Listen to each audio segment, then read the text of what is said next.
Shall we begin? Yeah, we can You'll start find. Shall we now. begin?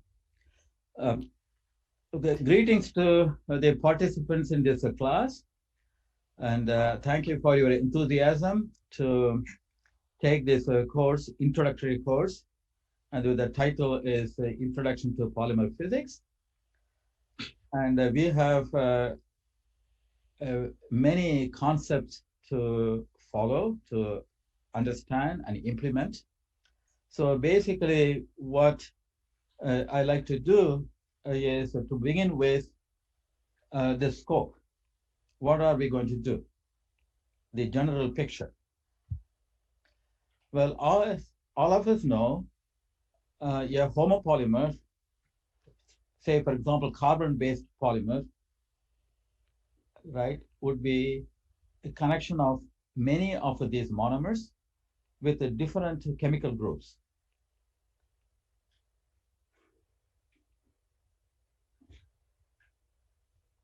And there are n such repeat units. And as we know, the richness of polymers arises from these chemical groups, R1, R2, R3, R4. Of course, instead of carbon, we could have silicon based, but or right, oxygen based, carbon and oxygen alternating like polyethylene oxide. And in general, this is very rich with the chemical details. Given the variety of chemical details we can have, what are the things we like to understand? What are the things that we like to measure and understand and use our knowledge? The first thing is this quantity, namely the degree of polymerization.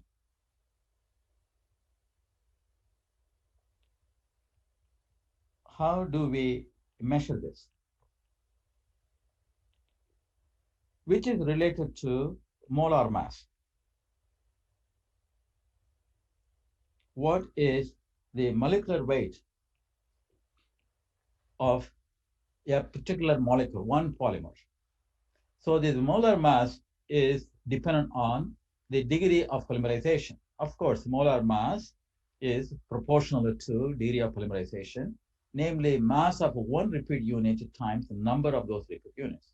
That's something that we want to do. The second thing that we want to know is what is the size of such a molecule? The polymer could be, depending upon chemical details, it could be like that. So it will look like a ball of wool, if you wish, some rough sphere, and there is some radius we can imagine. What is that radius? That's what we mean by size. Or it could be more open like this. And again, what is that radius?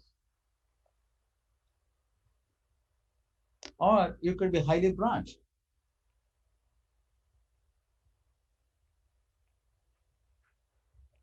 Instead of a linear polymer, it could be branched like this. Again, what is radius of that? Then the other question is shape. What is the shape of the molecule? One is I have already drawn, it could be roughly spherical, or it could be semi-flexible, rod-like. This is more, this is semi-flexible.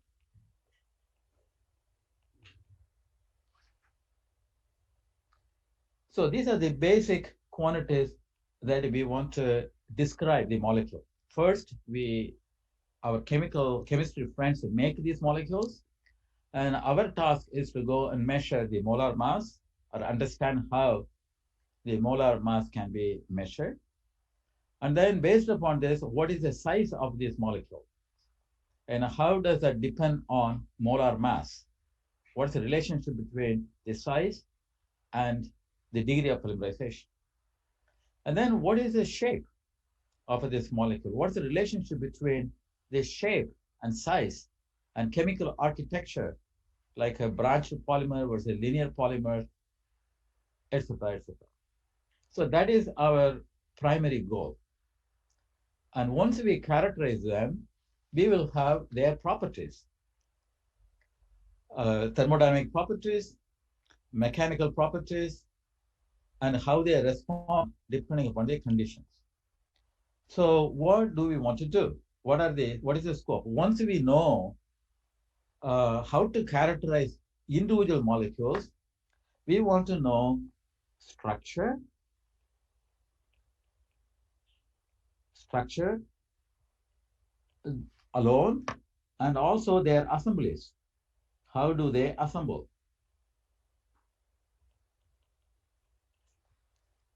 Alone and together. And we want to know thermodynamical properties.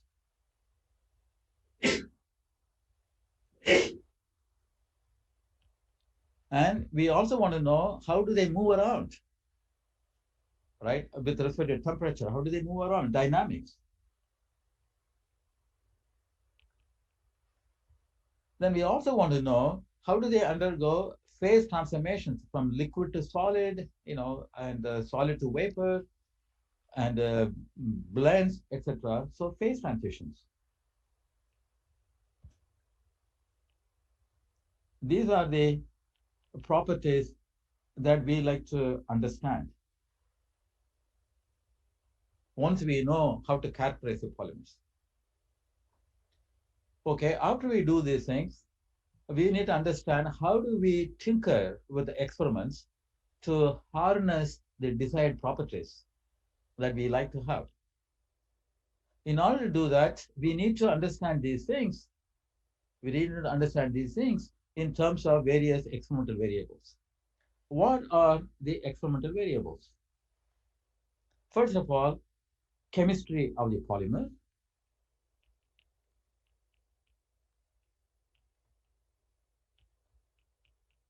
namely the one I told you about, R1, R2, R3, R4, whether it's a single bond or a double bond here, right? The chemical nature of the polymer. And then we are going to make this in a liquid, in a solution, in some solvent. So solvent quality.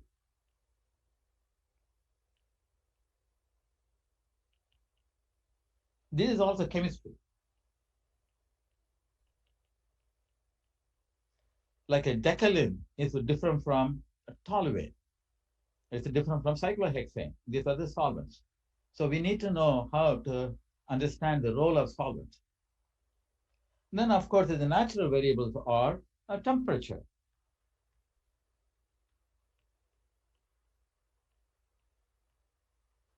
And polymer concentration. How much polymer we put in a solution.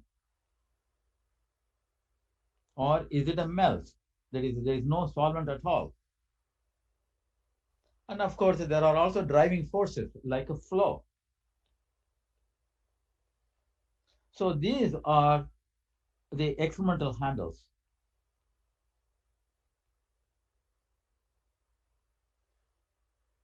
Okay, so this is basically the scope of this course. First, we will discuss how to characterize a polymer in terms of molar mass, size, and shape, and also in terms of architecture. Then we will try to understand the structure of these molecules and their assemblies, thermodynamic properties, dynamics, phase transitions, etc. And they handle the experimental variables are chemistry of the polymer, solvent quality, temperature, polymer concentration, flow. Okay, so that's the whole outline of this course.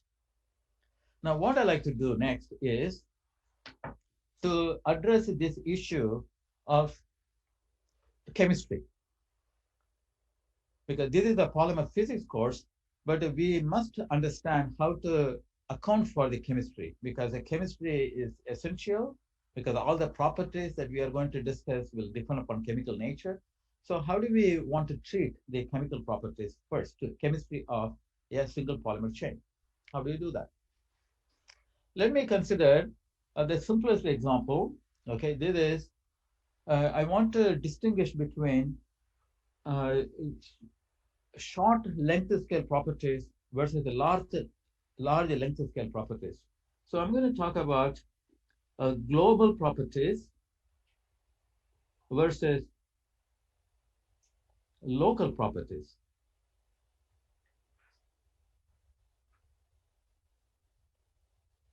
So let me consider the simplest case of polyethylene as an example. So here R1 is some R group. In this particular case is proton, hydrogen atom n. Here is R, here is R, and here is R. Same group like this. If you do this, here I have an example. Can you see me? Probably not. Can you see me? June Frank, can you see my, Yeah, we can see. what do you see? Do you see a model in my hand? Yeah, I can see the model, Oh, but good. since we cannot see. Right.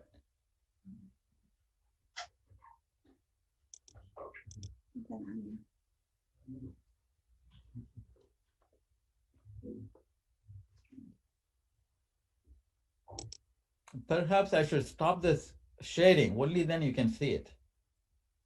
Yeah, now all us can see. You can see? You can see my model? Yeah, we can see your model. Oh, good. Okay. So if you look at this polymer chain, right? For example, going back to the screen, so this is a part of the chain I'm looking at. Let's look at, for example, right, the white one, which is me, that's a big strand, and the red one is another strand. I'm looking at the middle carbon-carbon bond. So what you see is if I have something like this, there's a very bulky group, another bulky group, they don't like each other. There's going to be steric interaction, right? Therefore, what will happen is I can draw this in a way like this. There is one carbon here, another carbon here. There is one bulky group towards me, right? And then this is carbon is tetrahedral, as you know. But then I have another one, another carbon. There is a bulky group there, like that. This is expensive in energy. So if I plot the energy of this particular bond around this bond, what you will see is the energy is going to be high in this configuration, right? In this configuration, which I'm going to call this to be cis, because these two groups are in alignment. Then what I will do is I will rotate it around. When I rotate it, say towards me, I go like this. This will be lowest in energy. So I'll go into a configuration where I will go like that, and there is another carbon, and like that. This will be lower in energy because there's no repulsion. So I'll have lower energy somewhere here. So when I rotate it from here, when I rotate like this, right, the energy will come down like this. Then if I keep on rotating, right, then I'll get into a state where the bulky group is exactly the opposite of this. So I will get into another state here, which I'm going to call trans because they are opposite. Then what I have is this carbon there, here is carbon here, like that, like that. This would be trans. And in fact, there's a barrier for this, right? Corresponding to this, there is a barrier like this. Then I rotate even more, keep going, then I'll have something like this. This is carbon, like that, like that. And then that energy, since they R1, R, since they are all same, then I'll have again something like this, and then keep rotating more, and then come back to my original state of a cis, and that will be higher energy. So this is cis, this is trans, and this is also cis, And the angle that I'm rotating is the dihedral angle.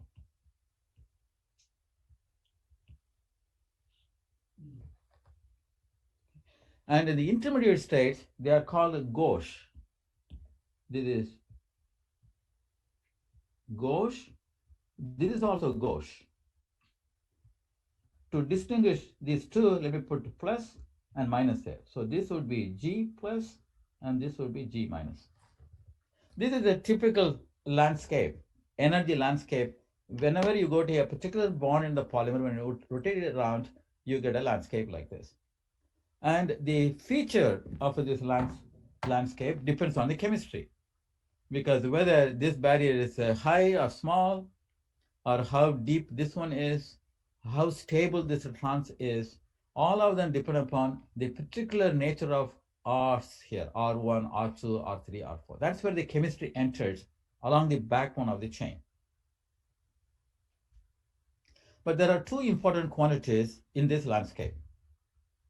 First quantity is the difference between the gauche and the trans.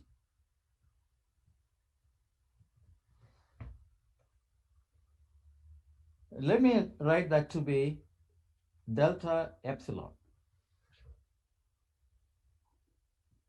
And another important quantity is the barrier height for a conformation to make a transition from trans state to gauche state. So there is going to be a barrier here, that is that barrier. Let me call that to be capital E, delta E. So given any chemistry, generically there will be two important quantities. One is the energy difference between the gauche and trans. The other one is the energy barrier for the bond to rotate, the groups to rotate around a bond from a trans state to a gauche state, either this state or that state. Okay, this is a generic feature. Now, naturally, this delta epsilon, if it's very small, then trans state is equally accessible as the gauche state, or gauche state is equally accessible to trans state. Because the energy difference is very small, they can equally make either this or that. On the other hand, if delta epsilon is big, then a trans state is preferred. That means the chain will be stiffer. If delta is very large, right, then trans is more favorable. When I say trans, it will go zigzag, right? One group is like this, always it's a trans. Then next bond will be also trans, etc., etc. But at the same time, if a delta E, the barrier, is small, then they are dynamically flexible. If the barrier is small, then they can easily go back and forth. So the chain becomes on a time framework, they become very flexible. But if the barrier is very large, then you have to work very hard to access other states. So this delta E has something to do with the dynamics, and delta epsilon has something to do with the flexibility in equilibrium situation. And that's the way it works. So therefore, what I'm going to say is, I'm going to make a statement that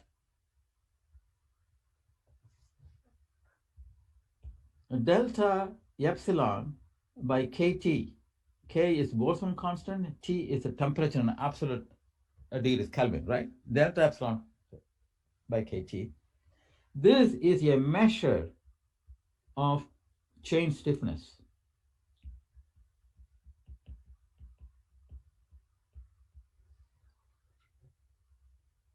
Right? If delta epsilon, again, epsilon is small, then trans and gauche are equally possible, therefore it's flexible. There's no preferred orientation, flexible. Although if a delta epsilon is small, suppose I reduce the temperature, when I go to very low temperature, then although delta epsilon is small, at low temperature, what happens is this quantity becomes large, because temperature is in the denominator. It becomes very large. If it's very large, then only trans will be preferable, right? Therefore, the combination of the chemistry and temperature, they work together, right? Therefore, this is also giving me a persistence length. That is how long along the backbone of the chain the bond orientation will persist. And we'll come back to this in a couple of lectures later on, how to describe the persistence length later on. We'll talk about it later, but right now, qualitatively, you can imagine this ratio delta epsilon by kT is a measure of a persistence length, which we'll work it out. In a similar way, if you look at the other quantity, that is, it is the barrier height, delta E, again, once again, we have to worry about this ratio. This is a measure of dynamical flexibility.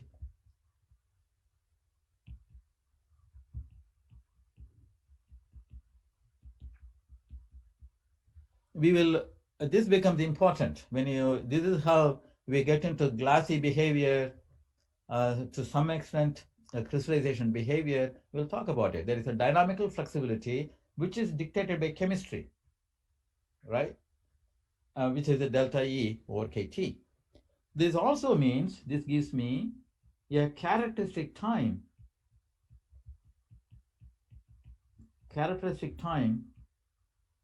which I'll write as a tau naught or tau. You can choose any symbol you like. Characteristic time for a monomer,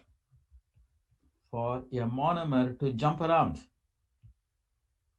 to flip from a trans conformation into a gauche conformation. What is the time involved for a local movement of a monomer, right? And that is given by this tau, which is related to delta E by kT. We will work it out later on. When we talk about glassy behavior, we'll come back to this, right? In fact, this tau is exponential of delta E by kT, as we are going to work out later on. So now I'm going to define our goal for this particular course. So here I go back and look at what I said. I talked about local properties, right? That is, how long would it take for a bond from the trans conformation to flip into a Gauss conformation, and that's a local. Similarly, what is the partitioning of a particular bond into trans conformation versus gauche conformation, a bond, that is again local. Now, what I like to talk about, I want to mention is, I want to define what do I mean by global properties. So I want to define what I mean by global properties. I define it this way. Global properties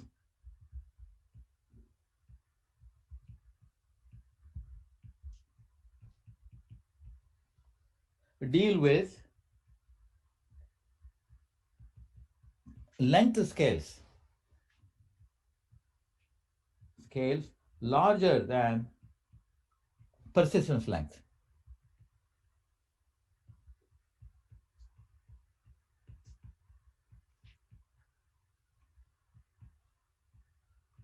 And times longer than tau. That tau is this tau, characteristic for a monomer.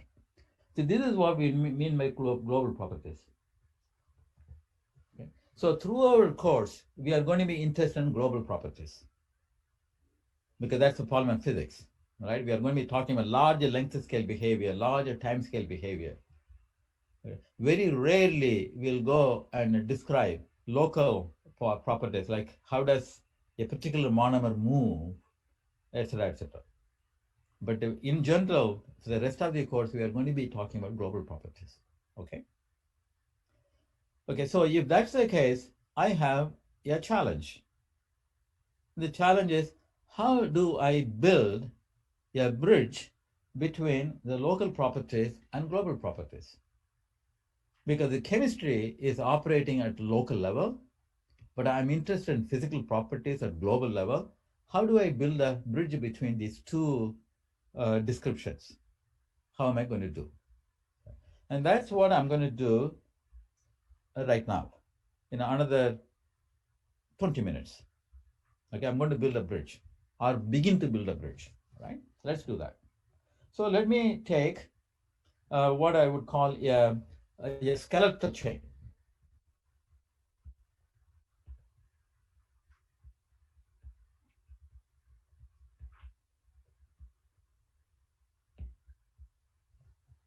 Okay.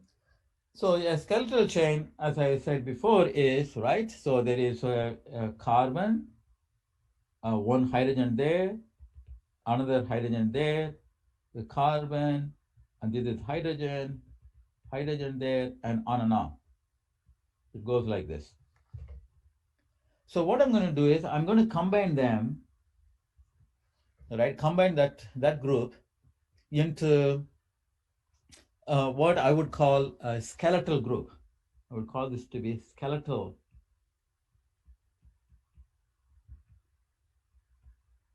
Sorry, skeletal group. Some people call this to be united atom.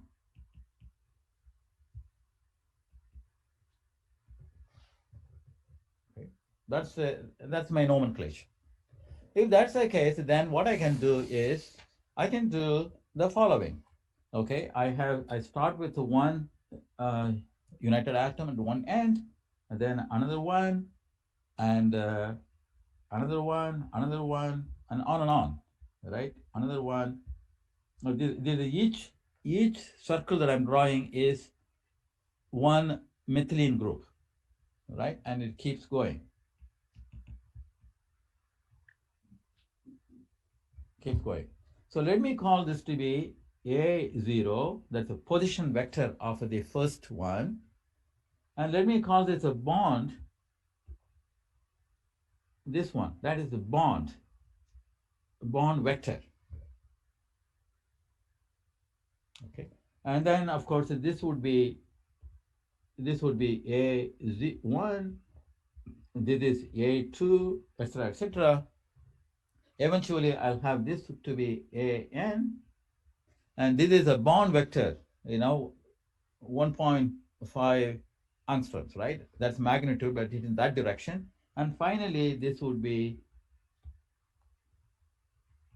AN, where little n is a number, degree of polymerization, right? As I pointed out, n is, this little n is the degree of polymerization.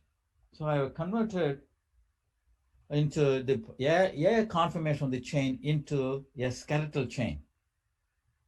Now let's look at how it's going to be at a local level. So let me go and draw, say, let me choose in the middle, say ith bond. So let me choose this to be the ith bond, for example. Say, for example, I choose this to be ith bond, right? When I choose the ith bond, so let's say the direction of that ith bond is like this. So this is my AI.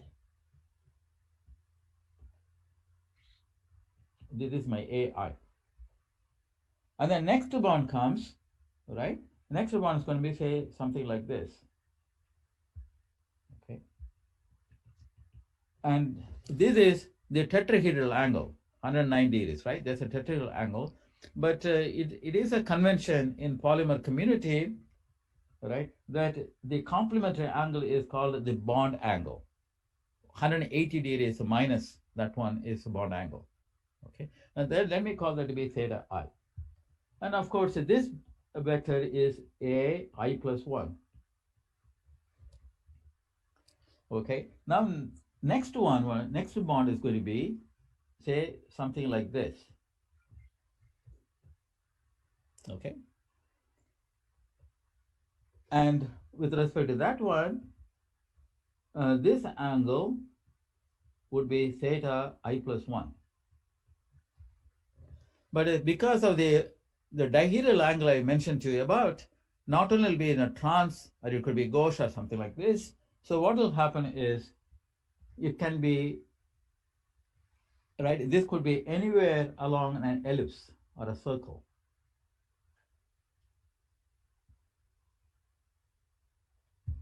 And then with respect to this, there is going to be an angle phi, the phi that I told you before.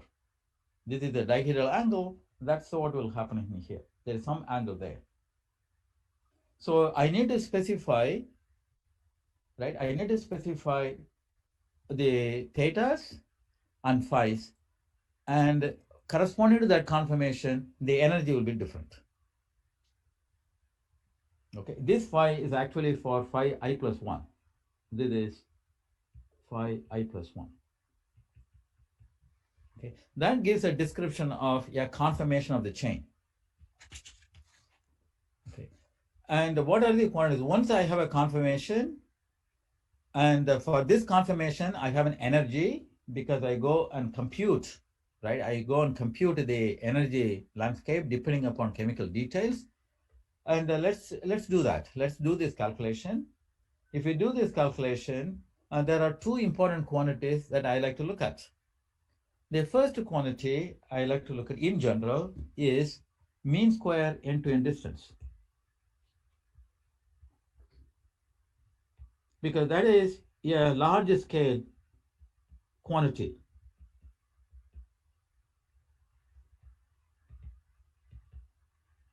And I'm going to write this to be r square, where r is end-to-end distance. What does that r mean? R means I'm going to add this a1, a2, corresponding to little a2, little a3, the red terms. I add all these vectors together, and then that will give me end-to-end distance vector, right? This will be end-to-end distance vector. And then vectorial addition will give me that end-to-end distance vector. So therefore, if I want to know r squared, what I have to do is, this is equal to summation over I from 0 to n ai square. One is the end-to-end distance, and the square is that. Then I average over all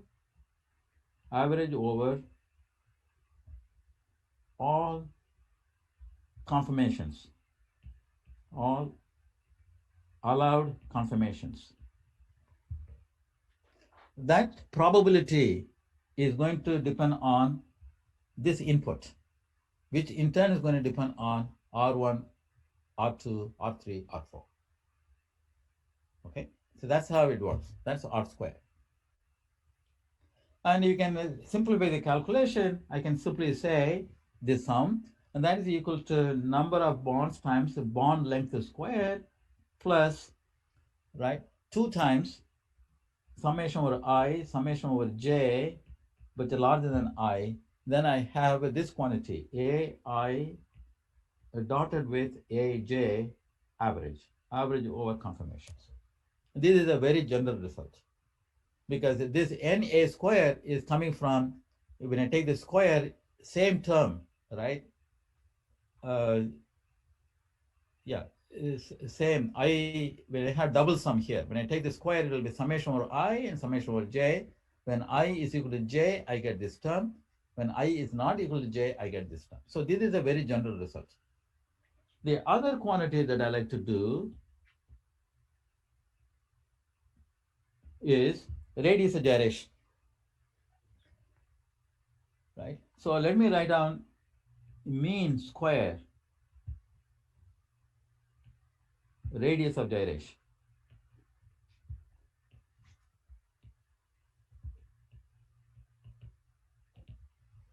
Okay, and before I define this, let me take this.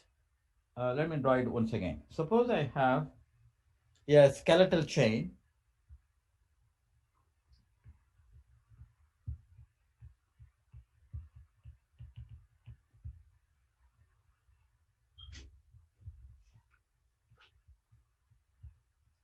and goes on and on. Suppose I have a skeletal chain like this. For this conformation, there is going to be a center of mass somewhere. Let me say the center of mass is going to be here. This is center of mass of this conformation. Then what I can do is I define, say, the position of the ith skeletal. This is I. Yes, I. That's the radial distance of the ith skeletal atom or united atom skeletal group from the center of mass. Similarly, let me draw, say, for example, J. Let me draw the radial distance of Sj. And of course, the difference between them, there's going to be inter segment distance, which I'm going to call, say, Rij.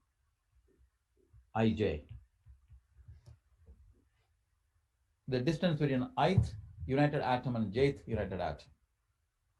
Once I have this, I can write down the radius of gyration square to be mean square radius of gyration, which I'm going to write this symbol. Rg is radius of gyration, and square, right? That is Rg square, and mean, because I'm going to take an average. So this is equal to, I can write down to be, this is equal to 1 divided by n plus 1 summation over I from 0 to n Si square average, where I have defined what Si is. That's my Si. And I run over Si here, Si plus 1, Si minus 1, Si plus 2, etc. Sum all of them, square it, and all of them divide by 1 over n plus 1, I get a radius gyration square. You can also show that this is equal to 1 over n plus 1 square, right? Summation over I, summation over j is larger than I. And then I have Rij square, as I have defined here. Rij is this one. Rij is that vector, square this, and then do the double sum. For practical purposes, it turns out that this is better to calculate for computational purposes. So people usually use this definition to get Rg square, but they are identical. You can prove it exactly. Okay, these are the two important quantities that that comes out from considering the chemical structure. So the roadmap is, right? The roadmap is then account for chemical details from computing this, right? And then you take that into this average, and then construct various quantities like a mean square end-to-end distance, mean square radius gyration, and any other quantity that we are interested in. And that's the roadmap. Now, what we are going to do is we are going to consider some simple examples, right? Because this is a big picture. This is how we have to do. But it's difficult to do, right? Because the chemical details are so much, and the potentials are quite complex. So therefore, we like to come with some simple models, particularly in view of the global versus local properties. We are looking for some big pictures. What are the most important aspects where we can understand the physical properties of these polymers? At the same time, parameterizing the chemical details. Okay, that's our goal. So the first thing that I'm going to do is, you might think that I'm being silly, but I'm going to do this in a very simple way. All right. And I want to talk about what is called a freely jointed chain.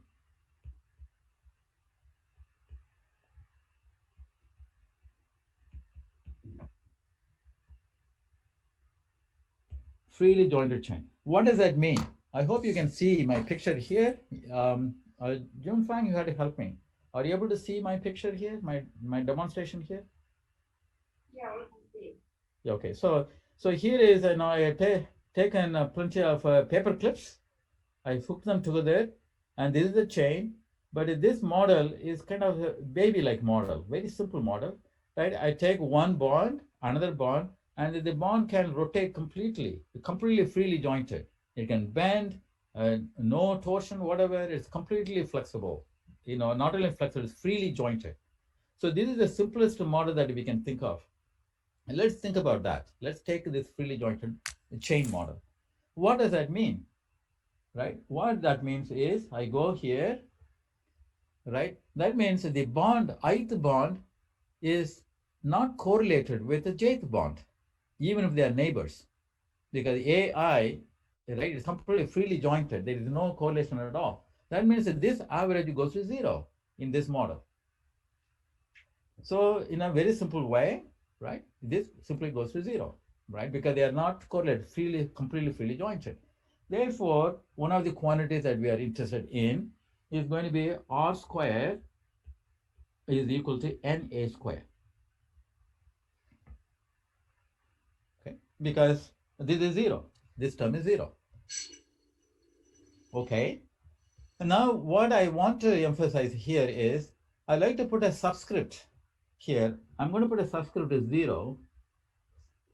Okay. The reason I do that is when I take a chain like this, right, and there is going to be always interactions. There is going to be some interaction between a monomer and monomer because they are coming very close. There will be van der Waals interactions. That's why, the gases, when you lower the temperature, make a liquid because there are attractions. And when they come very close, there is repulsion, right? So we are ignoring that. I'm looking only at the skeletal chain at this moment. To emphasize that I'm not looking at these quantities, I'm putting this subscript to zero here. And as we shall see later on, these are collectively called excluded volume interactions. We will come back in the next lecture, excluded volume interaction, right? And we are ignoring that for the time being. Okay, so I ignore that. We are not taking that into account, all right? So we don't do that yet. Ignore. Maybe I should say ignore.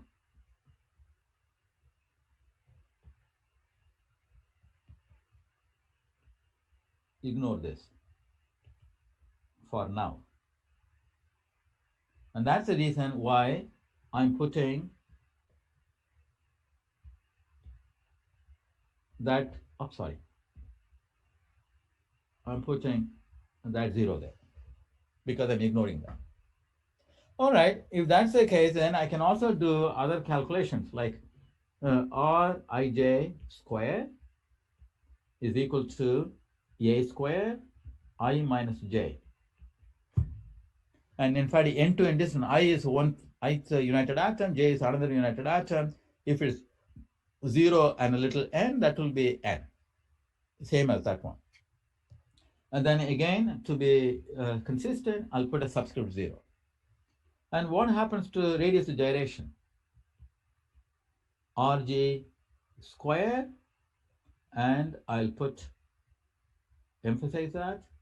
And that turns out to be equal to n a squared by 6 if n is large enough. Because what I have to do is I have to go back, I have this double sum. I know Rij square, that is little a square times the modulus of I minus j. Put that in, do the double sum. If you do this, of a large n limit, you get that one. Okay.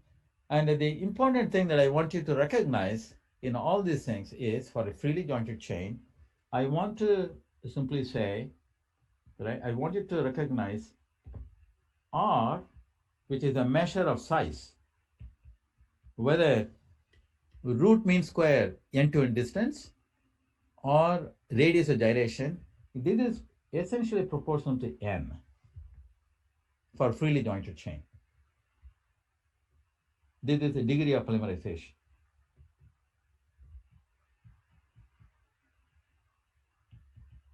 As soon as we see this, as soon as we recognize this, our imagination should be triggered.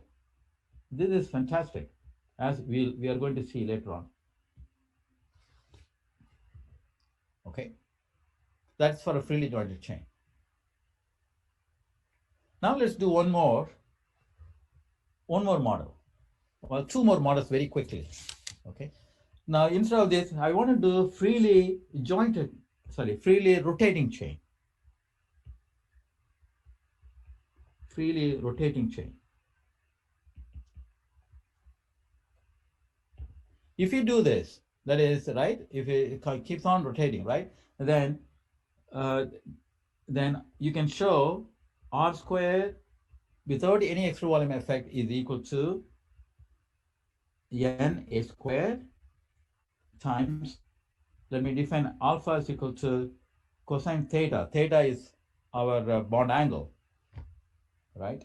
That's my definition, right? So this becomes 1 plus alpha, 1 minus alpha, minus 2 alpha by n, 1 minus alpha power n. N is the number of degree of polymerization, and 1 minus alpha square. This is a formula I have. You don't have to copy this because I sent a PDF where these formulas are given. Right? When here I wish that you could follow the logic, how we compose the arguments, how we are building the picture. Okay.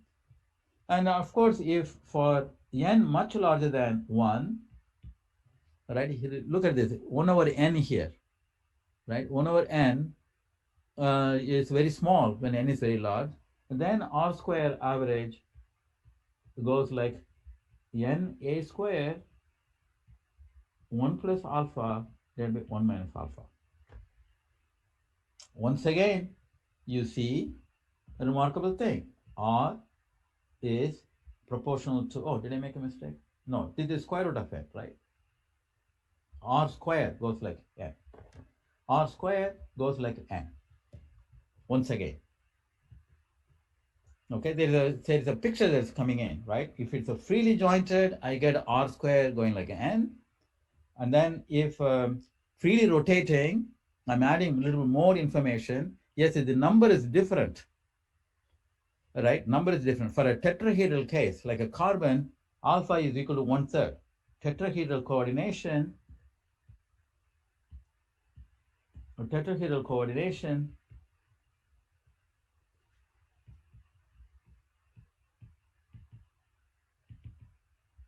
alpha is equal to 1/3. That means r square goes like 2na square. Okay? But still, the important thing is r square goes like n. The prefactor that's different. So when I bring a little more chemistry, the prefactor changes, but yet r square is proportional to n. Okay. Shall we? Can I add one more, or maybe I should stop here? I think. What do you think? Or shall we go ahead for another 5 minutes? June, fine. Yeah. What do you want me to do? We go and complete this part, extra 5 minutes? Hi, Professor, we can continue.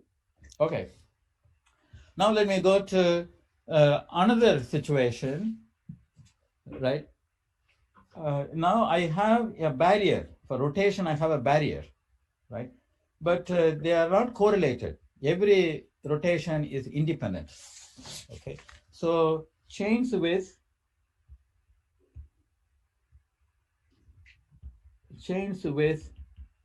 independent rotation.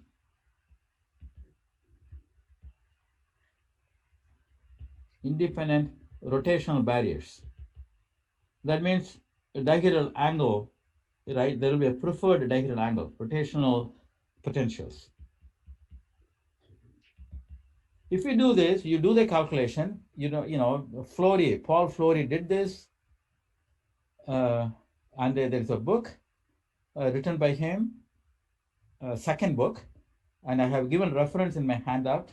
But the answer is r square average is equal to, once again, it's n a square. Of course, 1 plus alpha by 1 minus alpha, where alpha is equal to cosine theta. And then with the dihedral angle, I'm going to write cosine of phi. Phi is the dihedral angle, and average. This is going to be 1 plus eta divided 1 minus eta. Still, it's simply a number. Alpha is a number, right? 1/3. and eta roughly 1/3. If it's a silicon, you'll have a different number.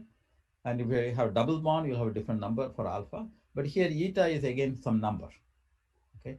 But once again, the important thing is R square goes like n. But this is fantastic, right? This is really fantastic because go back to the very difficult task we had. This is a difficult task we had.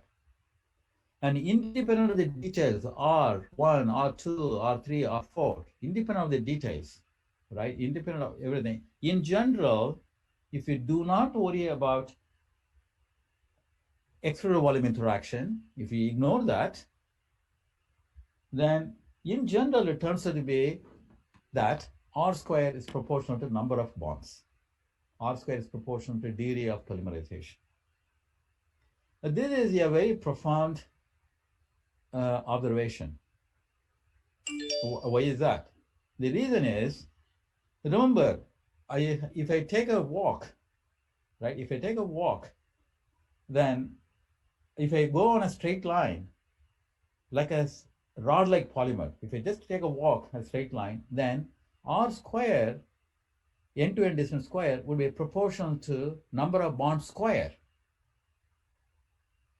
right? Because length is number of steps I'm making. It will be length will be proportional number of steps. Therefore, length to square would be number of steps squared. But in here, what we have is mean square end-to-end distance. That is, the square of the distance I travel is proportional to time. This is a Brownian motion. This is Einstein's Brownian motion in terms of time space. So this means there is an inspiration here. Once you do these calculations, you realize, in the simplest model, you realize that maybe we can use all our knowledge about classical Brownian motion, all theorems developed by Einstein and various other people, and we could probably copy some of those answers and get stimulated and try to understand polymer physics. Polymer physics is very complicated, but in terms of capturing the chemical details, maybe there is a chance, but I have to convince you that this chance is actually a good chance. Okay, and before I do that, I want to make one quick summary. The quick summary is this. In the literature, you will see the capturing of chemical details with what is called a characteristic ratio.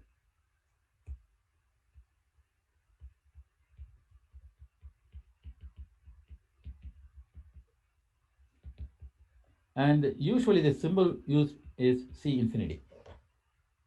In general, for a polymer of n bonds, Cn, and that's defined to be the R square.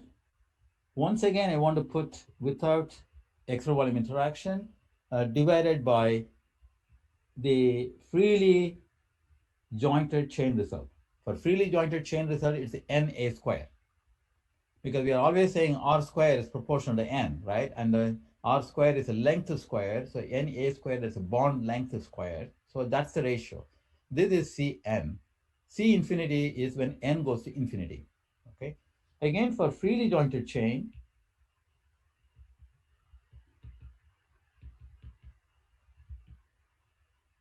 right? Cn is equal to 1, obviously. Right? And let's look at the freely rotating chain. Freely rotating chain. And we can calculate Cn. Cn is equal to exactly what I did before. Here, this is the formula, right? R square divided by Na square, that is the term in this square bracket. Just for completion, I'll write it down to be 1 plus alpha, there will be 1 minus alpha, right? Minus the 2 alpha by n, 1 minus alpha per n divided by 1 minus alpha square. Okay, let me write it for completeness. And then for tetrahedral coordination,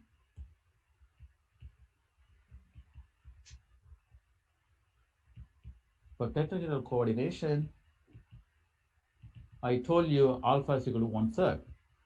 So let me plot this. Let me plot Cn versus n.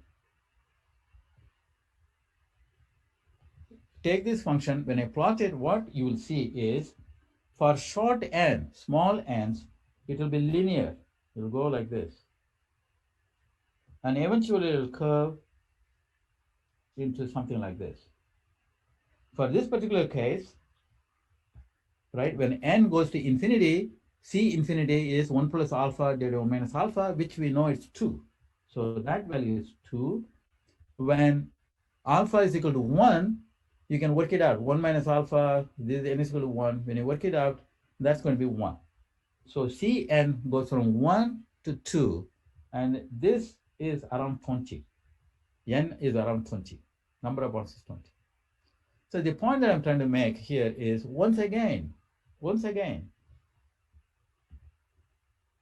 R squared is n. And the difference, Na squared if you like, and the difference is really within a factor of unity, right? 1.2, 1.3, maybe 6. For some polymers, maybe instead of 2, you'll get 6. But the prefactor here is still only a number. It's a small number of the order of unity. Okay? It is of the order of unity. So that's the punchline of all the models we have done so far. This is a critical thing. So I could also write, equivalently, I can write R, the typical size, goes like square root of n, according to this model. Remember, this was one of our tasks. Going back here, one of our tasks is size, right? We are going to discuss maybe in the next lecture how we are going to determine molar mass. We are going to do that. But before that, given n, how does the size, the R, we have already gotten it by accounting for chemical details. All these chemical details come, where do they come? They come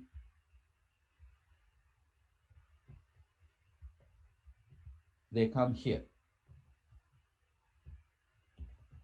Here. Let me write some symbol here.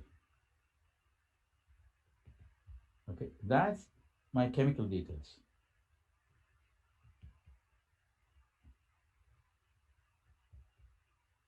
This is a remarkable observation, right? Because if you want to take every polymer as a special polymer and we work it out, it will be a daunting task,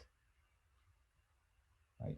But here what you see is, in general, if you don't worry about extra volume interactions, right? Normally what we get is R squared is proportional to n, and all those numbers are representation. The other numbers are representations of chemical details. And also when I look at this characteristic ratio, what you see is this. Here, for short n, it's a rod-like. For large n, it's a flexible. When I say for n large, I get this result. When I go back in here, right, for n large, here, when n is large, I get this result. What is large? That depends upon the chemical details, right? So this is measured.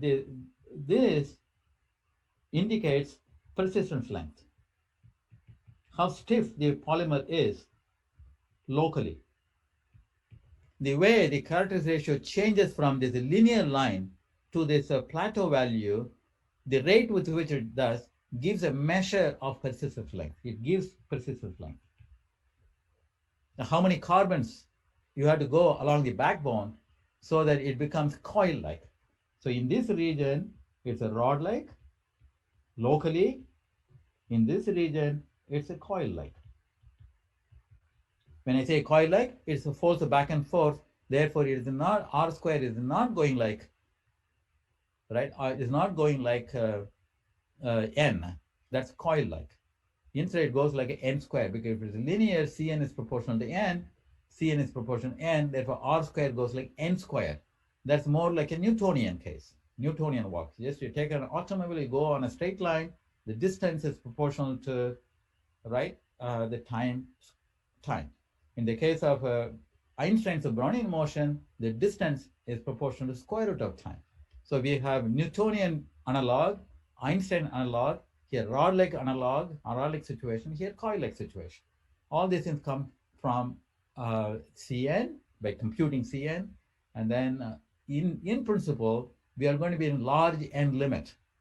When you are large n limit, we are here.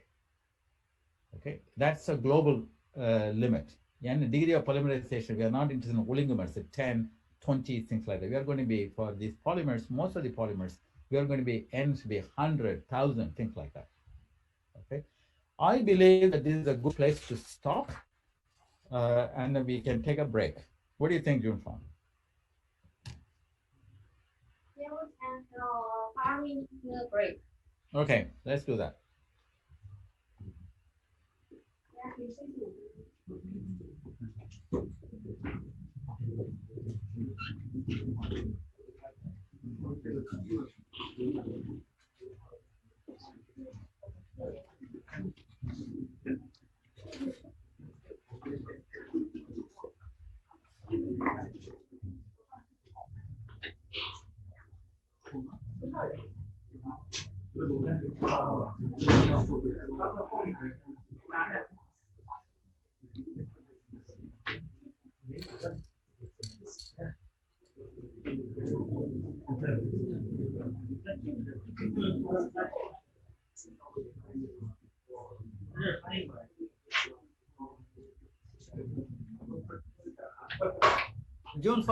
Junfang, are you there?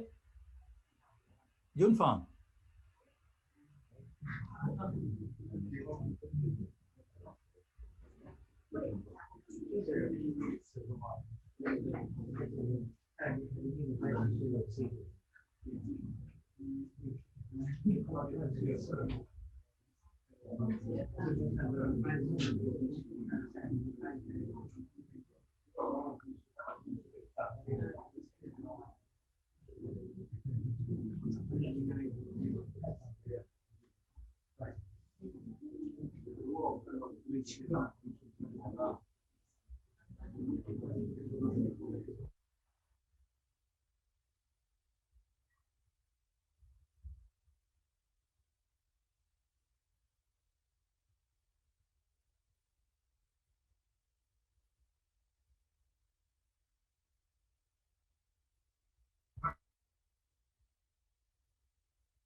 Junfan, are you there?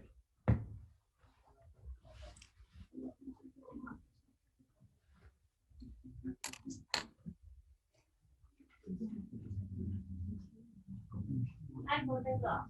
Yes. Now we can start. I cannot hear. Say that again. We can start? Yeah. Okay. Now Okay. All right. So what we have come to the conclusion is basically here. And this conclusion is an important one. Because now what this allows us is to imagine, as I have several times alluded to, that I can make an analogy with a random walk, Brownian motion of a particle undergoing motion in time. So we can make an analogy. This was done by Kuhn. That takes me to Kuhn chain model.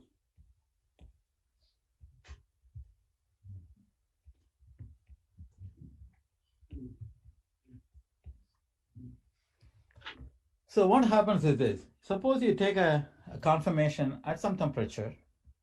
What you will see is, okay, locally it will be trans. And then there will be a gauche like that. And then that will go like a trans like that.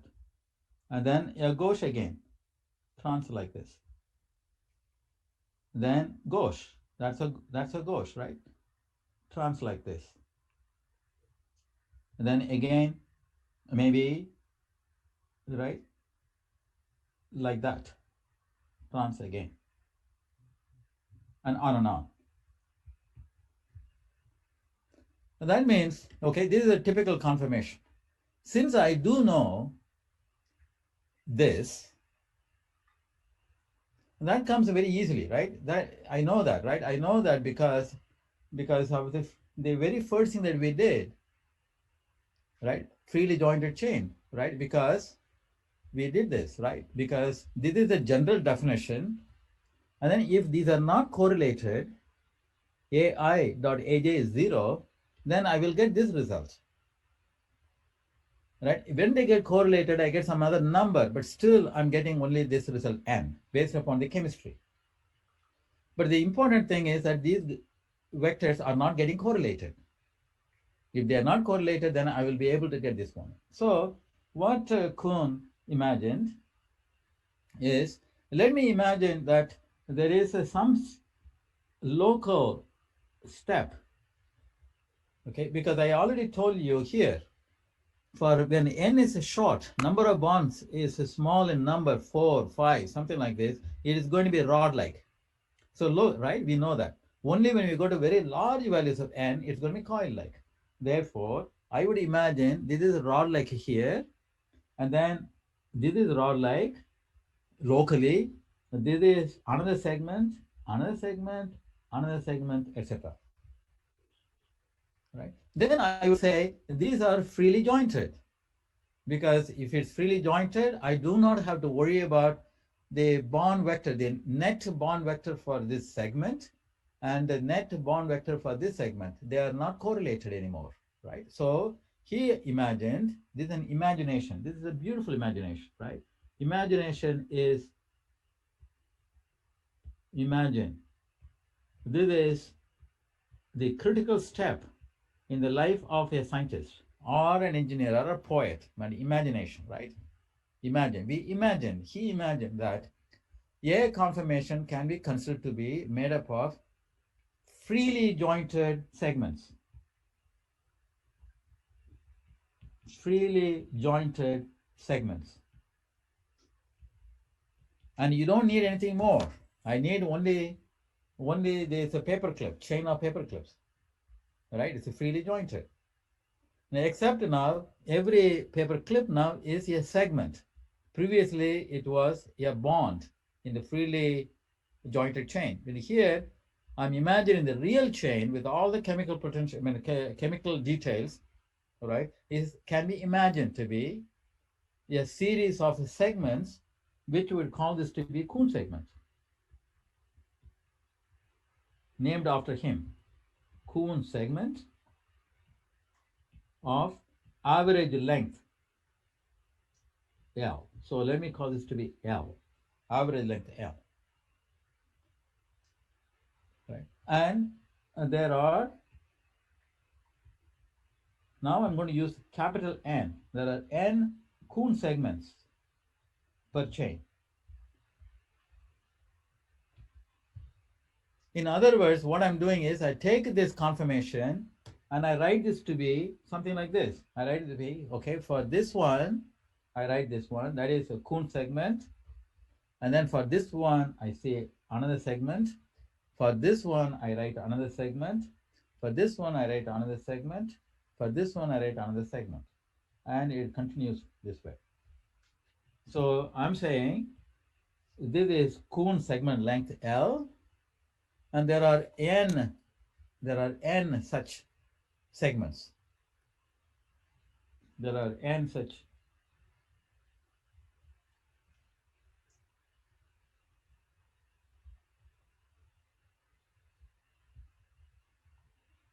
okay. There are n such Kuhn segments. This n, capital N, is not equal to little n, but it's proportional to little n. Okay, so this is the Kuhn model. In fact, I can tell you the result for the relation between Kuhn chain model and the real units.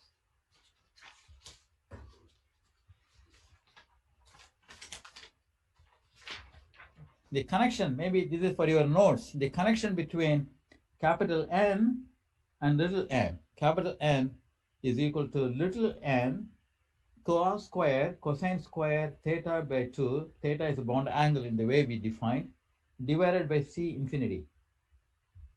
Similarly, the Kuhn length is equal to C infinity, of course, is the bond length A, actual bond length A, divided by cosine of theta by 2.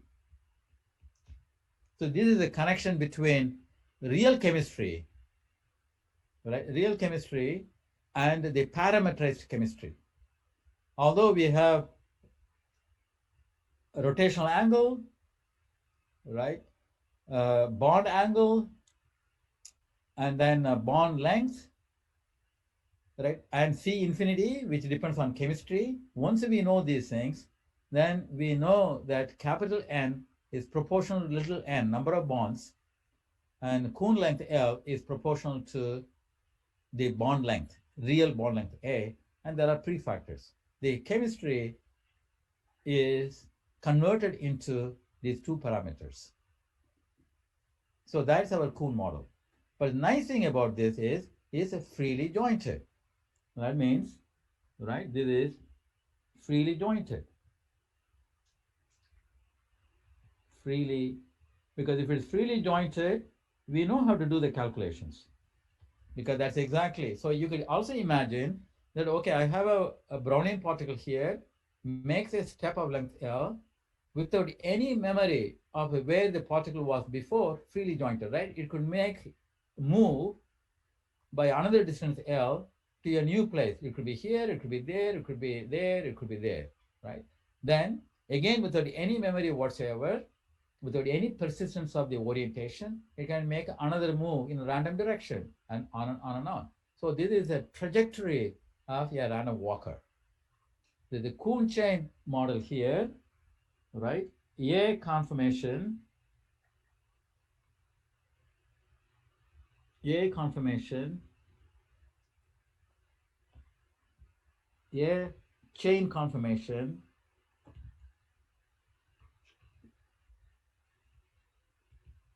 is equivalent to a trajectory of a random walker.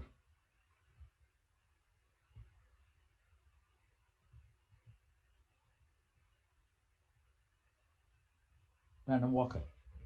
So we could call this Kuhn chain model as a random walk chain. Why not?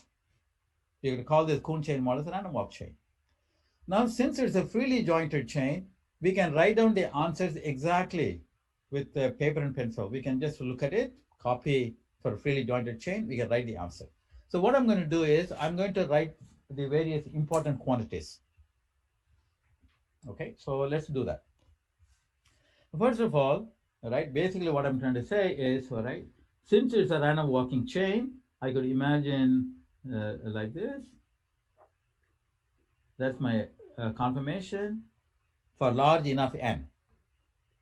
Okay, and the kind of quantity that we are interested in is what is Rg, and then suppose I had one end somewhere there, another end in here.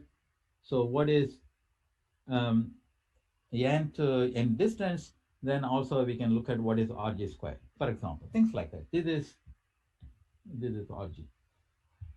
Things of that type. We can calculate this. So it can be shown for this random walk chain or Kuhn chain, it can be shown if capital N is large enough, because that's what we are interested in. Remember, we are interested in large length scale properties.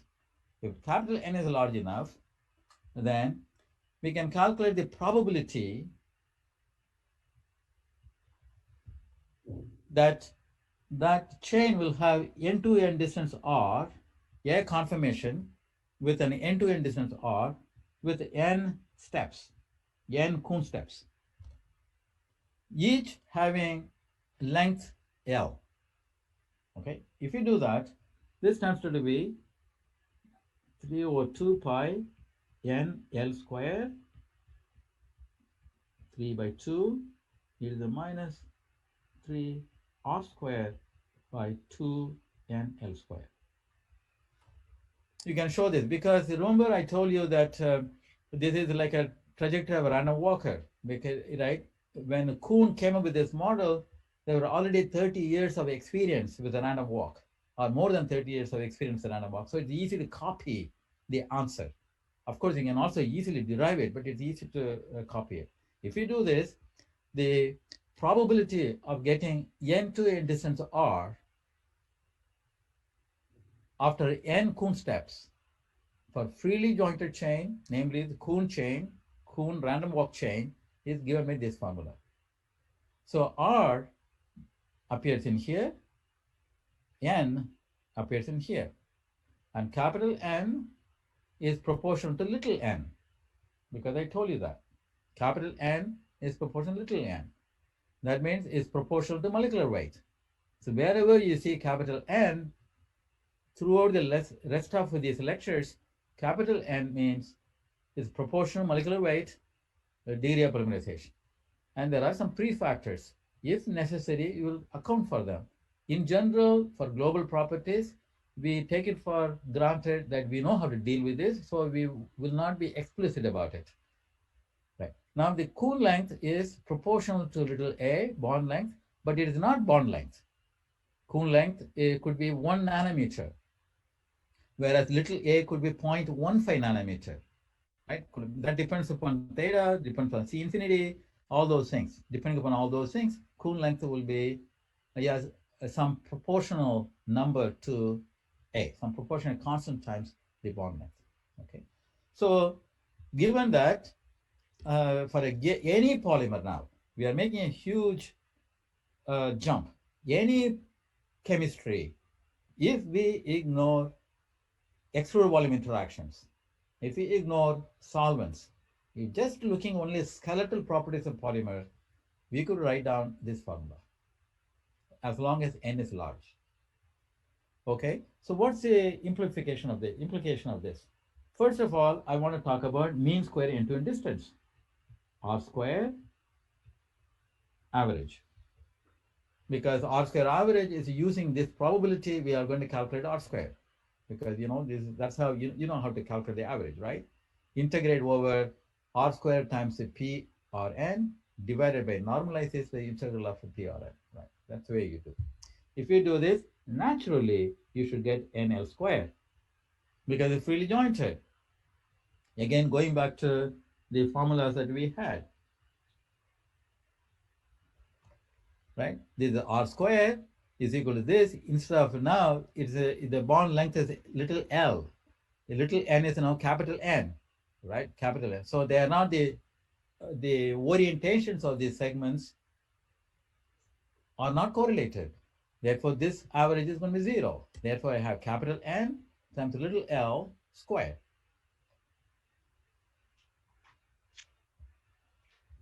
Okay, that's NL squared. Now let's do RG squared. And you know this already. RG squared without any extra volume interaction is equal to N L squared by 6. Before I go further, I wanted to, right, you have this distribution function, probability function, then you can calculate these quantities. I defined what RG is before, so we can calculate them. But look at the shape of this equation, right? The shape is e to the, where does R appear? R appears like e to the minus R square, right? That is called Gaussian, e to the minus x square, where x is a variable, it's called Gaussian. So this is a Gaussian. The probability is a Gaussian. Therefore, the Kuhn chain is equal to Gaussian chain. So we could use these names interchangeably. We can say random walking chain or a Gaussian chain or a Kuhn chain. All right. This is exact if n is larger than 1, much larger than 1. In that limit, it is correct. If n is small, of course, you know that you have to worry about persistence length. There are corrections to that. But for all practical purposes, we will call this to be Kuhn chain to be a Gaussian chain. Because when capital N is large, then these are the results that come about. Okay, now what I like to say, an important consequence of this. As I have already alluded to here, I said in general, the realistic chains, now it also happens for Gaussian chain, R squared is proportional to N, capital N now in this case. That means R is proportional to square root of capital N. Okay, so therefore I could write this to be in the following fashion. R going like N to, I'm going to write a half in a general way. I'm going to write like that, where this nu is equal to half. Same thing.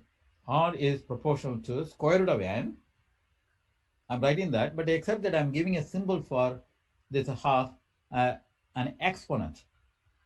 So nu is called size exponent in general. You'll see when we talk about all other effects, we'll come back and look at the general formula. Nu is a size exponent.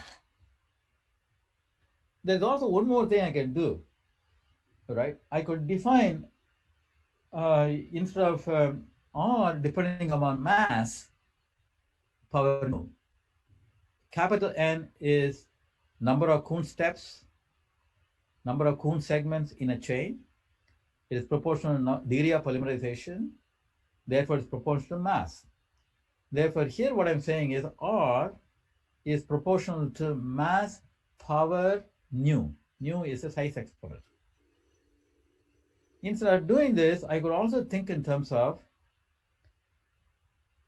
exactly the mass is proportional to R to 1 over nu.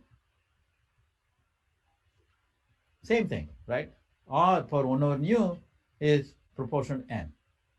This gives me a, a kind of a different definition.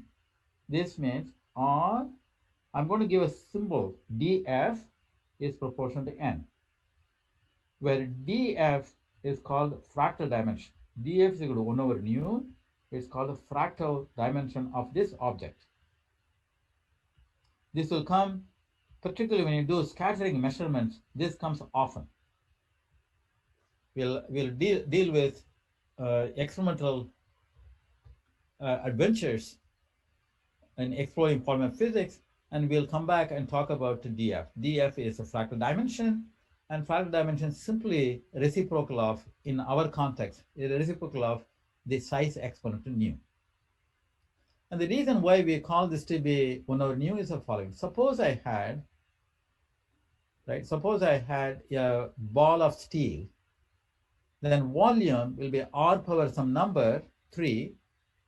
R power 3 is proportional to mass because the density is fixed. Volume is proportional to mass. Analogously, here it's not a solid ball, it's not a steel ball, right? There are lots of gaps in here, right? But in general, in analogy, we like to write some dimension. In a 3-dimension, volume is R cubed. If you suppose I have a pancake in a phospholipid membrane, suppose I have a pancake, then there'll be R squared. Area will be proportional to mass, and things like that. So analogously, we call this to be dimension of that object, geometrical dimension of that object. That's the reason why we call this to be a dimension. That 1 over nu, which is dF, is a dimension. But it's fractal because it's not 3, it's not 2, it's not 1, it's some number. It's a half in this particular case. Sorry, in this particular case, 2, which is an integer, although polymer lives in 3-dimensional world, right? Instead of 2, you could have some other number, as we are going to see later on. So that's the origin of this nomenclature. Okay. So what have we done here? Based upon what we got in here, we got a probability distribution function to find an end-to-end distance R. That turns to be Gaussian result. Therefore, we call this be a Gaussian chain. And mean square end-to-end distance proportional to N. Mean square radius gyration is proportional to N. It is actually N L square over 6. In general, R can be written as N to the nu, right? And then R, alternatively, R to the 1 over nu is the N. Now, I want to make a connection between, why are we doing this? I want to make a connection with the real experimental world. Okay, this is a model capturing all chemical details, but at the same time, I like to take the pleasure of talking to experimental systems, experimental tools. Okay, how do we do this? In order to do that, I construct what is called a form factor for this model chain. Form factor. And I'm going to write in my notation, I'm going to write S of K, right? I'll tell you in a minute what this means, S of K. Maybe I'll put an arrow, it's a vector. That's equal to, I'm going to define this. And this is 1 over number of Kuhn segments, summation over I, summation over J, e to the ik dot Rij. Remember, I defined Rij before. Rij is the distance between the ith segment and jth segment. I defined between atoms before, skeletal atoms before. Here, these are for segments. Rij is the distance between the ith segment and jth segment, and average it out. Suppose I do this. This is the Fourier transform of that distance and average over all conformations. If I do this, I get, for the Gaussian chain, I get a very beautiful result. That turns out to be 2n by k to the 4, and let me see, let me write rg over 4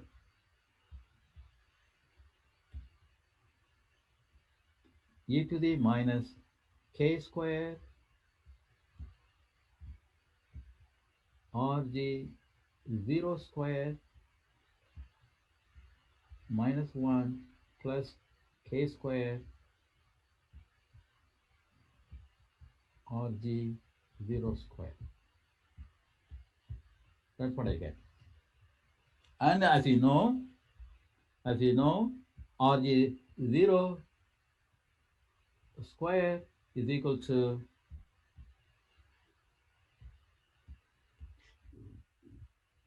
you know that,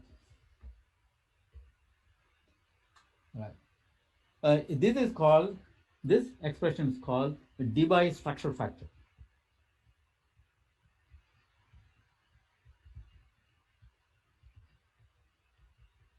This is called a Debye structure factor. This is really fantastic because you know why it's fantastic? Let's go to our first challenge, first task. Our first task was to look at the molar mass and size. We want to know what N is, molar mass is, and what R is. Here, this formula immediately gives me an idea. I look at this one. See, I'm interested in N. I'm interested in size. This is theory.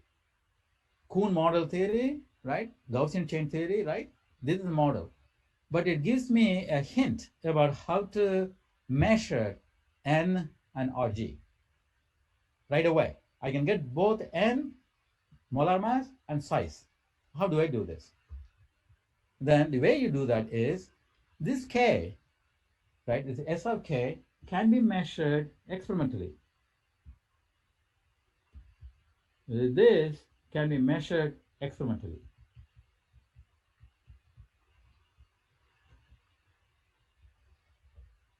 How do you do this? The way you do that is, okay, so here is my polymer in here, and then send in a beam, some wavelength lambda, some incident beam of your liking. We'll talk in the next lecture about how to choose this experiment. And then you measure scattering intensity some angle theta. Here is your detector. And then in this setup, scattering setup, K, this is scattering wave vector. Scattering wave vector K, wave vector K is equal to 4 pi over lambda sine theta divided by 2, where this theta is scattering angle. This theta is a scattering angle. Lambda is wavelength of the incident beam. So I send in a lambda, I have theta here, then I know what K is. That's the K that appears in here in the form factor. That's the K that appears in this formula. Okay. For example, as an example, I take this function and then I look at this function, S of K, right? And that's related to the scattering intensity, I of K. This is scattering intensity. Scattering intensity, I of K, depending upon whether you use synchrotron, neutron scattering, light scattering, depending upon that, there will be a number here, which I'm not going to write down, but that is proportional to this S of K. That is the form factor. So this is something you measure, and your laboratory or a national facility will tell us what that number is here, and then that is related to this S of K. This S of K, if I take this, right? And we'll think a little more about it. If you work out this formula, you get the following results. You get n 1 minus k squared by 3 rg squared plus etc. For k times rg is much smaller than 1. If k is small angle, that's what you will get. On the other hand, if you are larger, k times rg is larger than 1, you get 12 by k squared L squared. That's the answer you'll get. So this gives you a clue, right? This gives you a fantastic clue, right? That is, you go to your scattering laboratory, you choose the instrument technique, light, neutron, X-rays, in such a way you satisfy this condition. K, I have given K, that is, you choose a lambda or a scattering angle. You could tune K either with the incident beam, nature of the incident beam, and also in terms of scattering angle. You choose in such a way, K times RG is less than 1, then if you measure scattering intensity, you can measure N and you can measure the size. And this is what we are going to do in the next lecture. I'm going to augment to this and look at the consequence of this. At this moment, I'm looking at the microscopic details of how the chain size is, molar mass is. But I also want to use this Gaussian chain model to understand the free energy, thermodynamic properties. Suppose I take this and I put a force on it. How is that going to respond? What is the force? Right? How is that going to happen? Right? And that's what I'm going to pick up in the beginning of the next lecture. So at this moment, what I have done is we have made a huge imagination, which turned out to be a fantastic idea, good idea, very fruitful idea. And it is the basis, this imagination is the basis of polymer physics. All chemical details are surrogated through L and N. But the key thing is capital N is proportional to little n, actual number of bonds. Little l is proportional to actual bond length, but there are prefactors. Depending upon which polymer it is, these things will appear in making the mapping, that is taking chemical details into the Kuhn chain model. We do that step. Okay. So once we do this, we have, without any extra volume interaction accounted for, we have R is going to be proportional, size is proportional to n power half, molecular weight power half, okay, in general. And then I'm also telling you right away, this allows us to determine, it gives me a handle, experimental handle to measure molar mass and also radius gyration. I think I should stop here. You must be tired at this moment, having listened to me a couple of lectures right now, and we'll pick it up next week.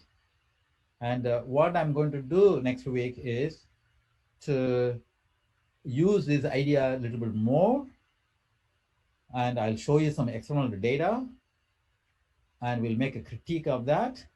We'll also talk about the free energy of a polymer chain and its consequences. And then we will ask about how good this model is in real world. Because real world, we have, right, we have solvent. Solvent molecules are not going to be idle. They are going to kicking the monomers of the polymer chain, and there are going to be consequences of that, both the structural consequences and the thermodynamic consequences. And that's how we are going to build our concepts in the next lectures. Okay, and I like to stop here. If there are any questions, June Fang, this is a good time to ask from anybody.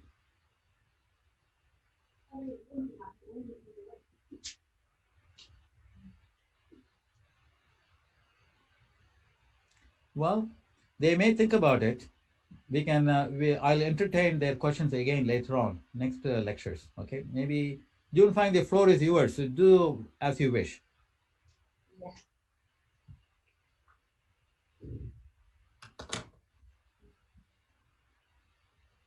I'm going to stop sharing.